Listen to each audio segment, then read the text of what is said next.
Hey guys, welcome to another fun-filled episode of Bluray Junkies. My name is Paul Gilmore, your host, and today we're going to be reviewing Magnificent Seven.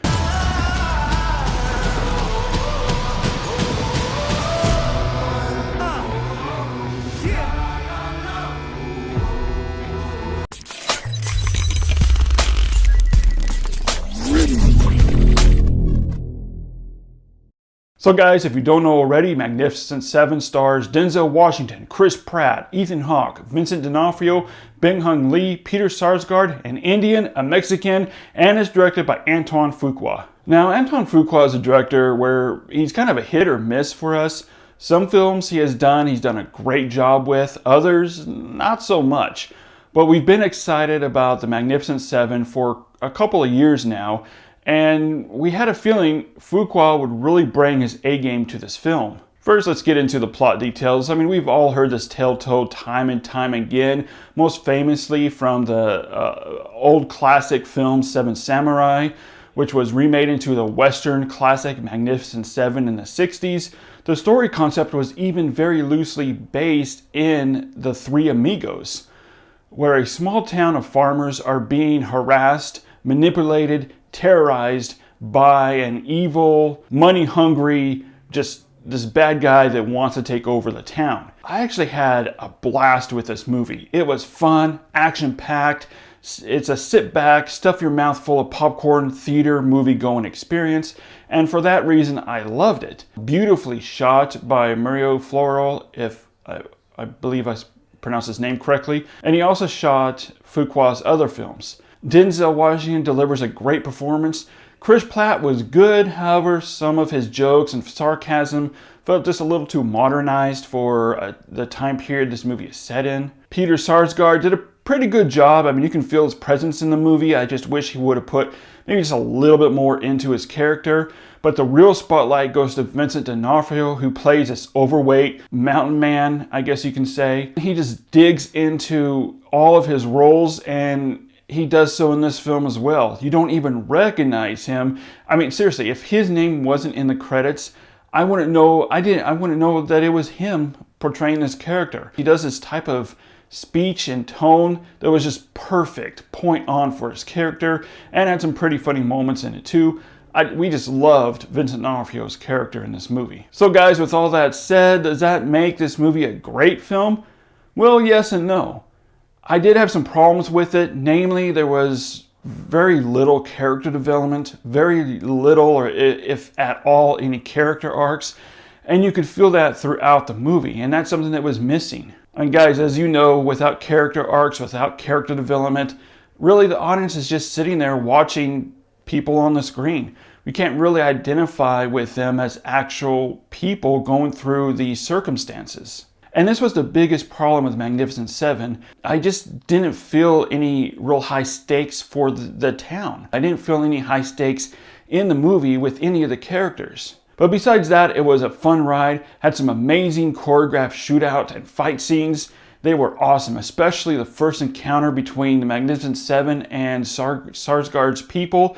That scene just blew me away. I mean, it was incredible. And I'm going to talk a little bit more about what I think they should have done in this movie to give it more of the emotional punch in the gut it needed. But to do that, I have to go into spoiler territory, so I'm going to do it after I give my final score of this movie. I will also say, guys, that we were surprised by the amount of violence in this movie.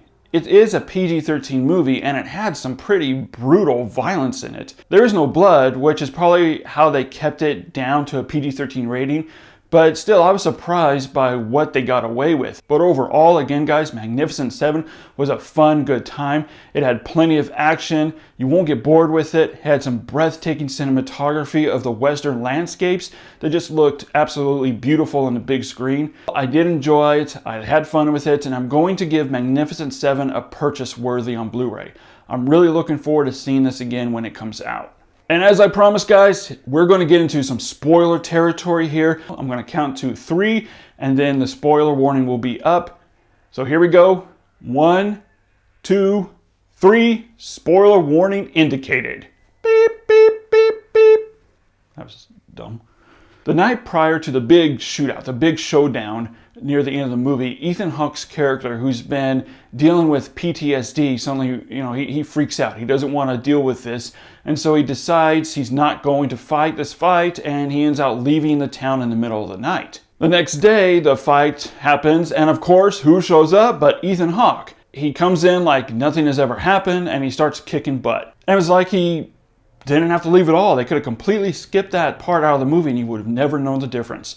What I think they should have done is during the daytime, during this fight where Ethan Hawke isn't present, Sarsgaard's character, he does yell out, "Bring out the wagon," and he introduces a Gatling gun. If you don't know what a Gatling gun is, it's similar to a mini machine gun, and he ends up using it to try to wipe out the town with. Now, as I was watching this scene, I kept thinking to myself, it would have been very cool as if when he yells out, "Bring out the wagon," instead of revealing the gun at that moment, instead we see Ethan Hawke tied up and beaten. And then Denzel Washington is given an ultimatum between Ethan Hawke's life or save the town. That would have given some real stakes to the characters, to the fight, and some real emotional depth to the characters that the movie really lacked. And sure, yeah, they could have still had the use of the gun, but doing it this way would have given the movie the emotional punch in the gut that it desperately needed. So guys, here we go. Spoiler warning is now off. And again, guys, don't get me wrong. Aside from the things I discussed, I did have a blast with the movie. It was a ton of fun to watch. If you see it, just don't go into it thinking this is going to be Unforgiven. Instead, go into it knowing that this is just a fun popcorn theater movie where you'll be on a fun ride for 2 hours. It is a fun ride, and again, I do give it a purchase worthy on Blu-ray. If you guys have seen it, please let me know your thoughts on the movie. Let me know down below in the comment section. I would love to read your thoughts of the movie.